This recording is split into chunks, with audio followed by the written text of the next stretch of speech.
What's up, everybody? This is one of my absolute favorite times of the year to help train these guys and to see what they can become and the vision for what they have. I told them just the other day, this is a dream job, but it ain't easy.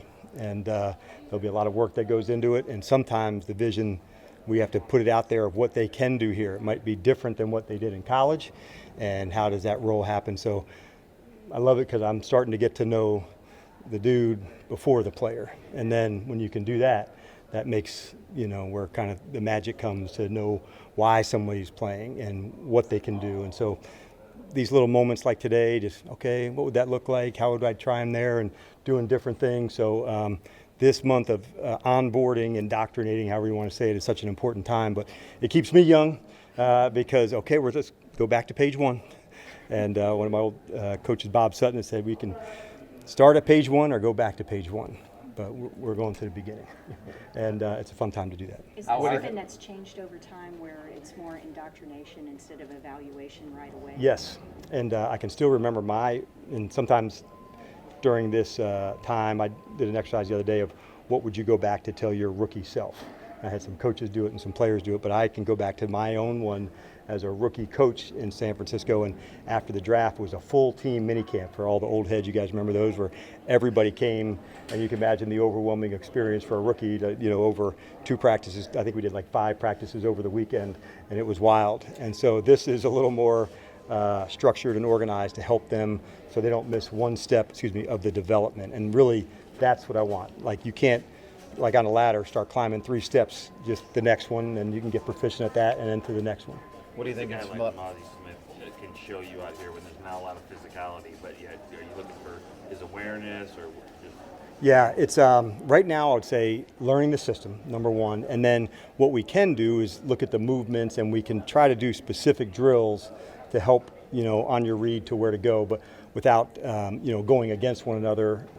We won't get as much of that, but you can certainly simulate drills and certain techniques, and so that's what you do. You've seen the guys on the sled and how to work things, so it's more about how we do things here. I had told the guys all across the league over the last 2 weeks, every team has put in cover 3. It's not what we do, it's how we play it. And I think that's what I want them to understand. There's an identity that was put in here long before they arrived, and so we just try to keep pounding that as hard as we can. What's it like to not have Mike around, and how did you guys kind of divvy up things without him here? Yeah, and so it's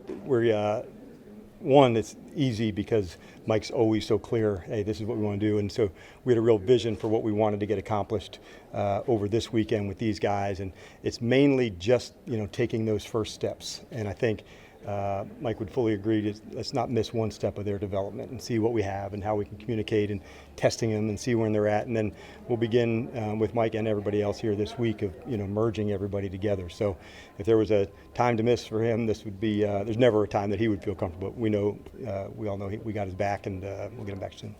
Coach, most teams on the offense, they love having multiplicity. You seem to have that on the defensive side of the ball. Are you excited about what you're going to be able to do with so many different packages this year? Yeah, I've really tried to spend as much time as I could on that to make things for us where people could play dual roles. And so even on a day like today, there was certain people trying at different spots. And I do like that to find out what they can do. So not just this month, but even during training camp, you may see some guys in some different spots just to test it out and say, okay, we see this really long and fast guy. Could he guard a tight end on 3rd down and make him a linebacker even though he's a D end? And could this linebacker who can play linebacker, can he rush? And so could this safety go down to play nickel? And when we can get to that spot where you're interchangeable pieces, I think that can just, it seems more complex, but really I would say the package can be easier, but we're just featuring people in different spots. Is football going to becoming positionless in some I think space? in some spaces it will be. I don't think we're going to see any corners playing nose tackle. I don't think, there's some things that won't, but I think for the amount of space plays that we have, a receiver that can be a runner can be a receiver, a tight end that can be a receiver, a D end that can play backer, a safety that can play nickel. Those perimeter type of people, I think, is changing that way. And certainly we're seeing that in college. I don't know how many defensive ends were drafted compared to linebackers. Will would know that. But I think a lot of players are coming in. This guy's fast, he's athletic, get him on the field. And sometimes you're seeing a guy who might have traditionally been a linebacker in the past, but is using his speed and his athleticism to go play. So I want to just try to incorporate that as often as we And can. does Overshawn fit into that He mix does. and all of those? Yep, he roles? definitely does. And so going through the process, we even tagged people we thought would have, dual roles. It doesn't mean all of them will, but I do want to start that development. And sometimes it may be a whole year away to say, what would that look like behind the scenes, training in something, and then going. I think an example of that last year for our team was Bland, where he played outside early, and behind the scenes, we were working him at nickel. And then when Jordan got injured, he was ready for that space to go in and play well when that happened.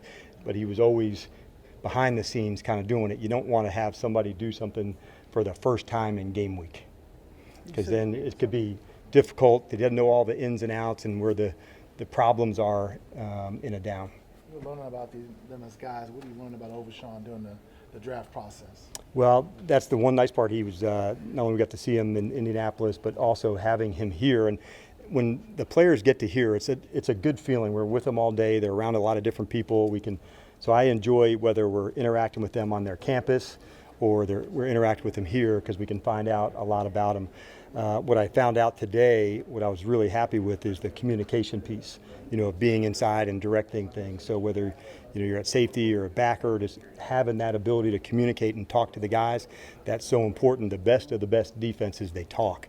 And so if you saw us repeat a play, it might have not been due to the execution, it was due to the communication, that it wasn't loud enough or strong enough. So that's part of the teaching of them to go. The term I would say is they're grown, but they're not grown-ups. Like, they don't communicate and say it in the way that we need to yet, but we'll get them to that spot. Well, you guys are obviously outstanding in defense a year ago. Then you add other pieces to it, Gilmore and Mozzie and some others.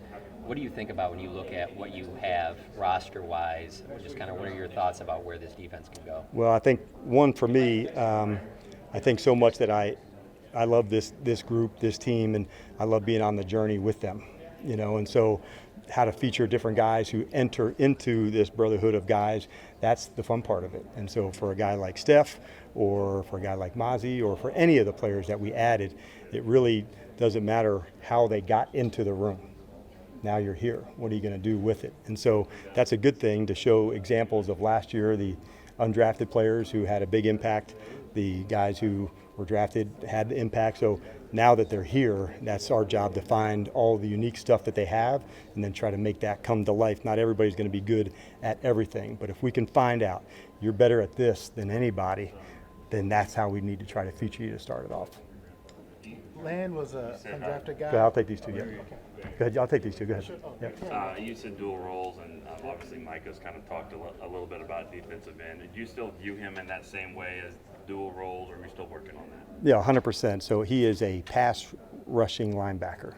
Okay, so if you ever need position changes, come to me, okay? Not to any of the guys, and we can adjust for that. I think what he was probably trying to say is I'm really emphasizing some pass rush into my off season.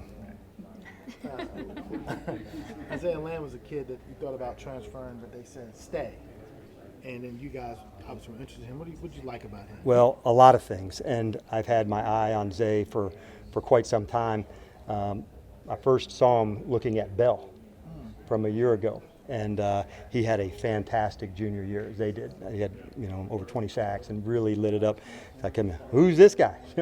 I saw Bell and that, and so I kept up with him through the time, even with Marquise. I remember calling Marquise from the combine. Hey, Zay ran well. He did good. And so he's a dog. And so from that time, I've always had my vision on him, the size, the length. Could this defensive end play linebacker? Could he go down? I know he can rush. So I was just trying to add.